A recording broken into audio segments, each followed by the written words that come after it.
In this video, I'm going to cover Articles 5 and 6 on meetings and church government.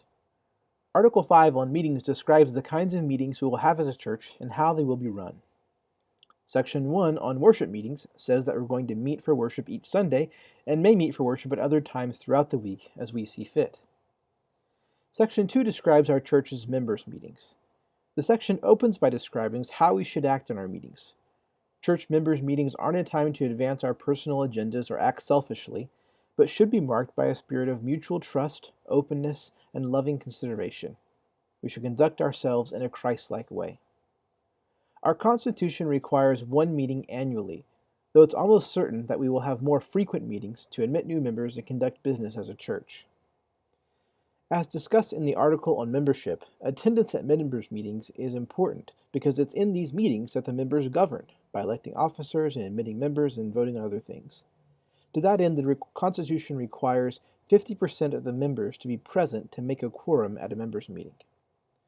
The Constitution then goes on to describe how special meetings can be called throughout the year, either by the elders or by a written request of 10% of the voting members of the congregation.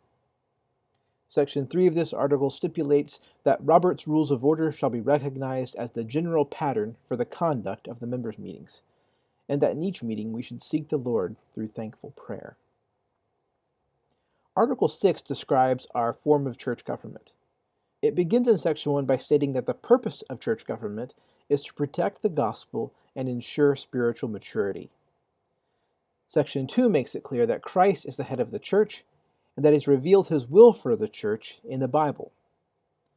Section 3 then applies the Bible's teaching to say that the government of the church is vested in the body of members who compose the church. This is what we mean when we say that the form of government we have is a congregational form of church government. Christ has granted the congregation authority to govern itself.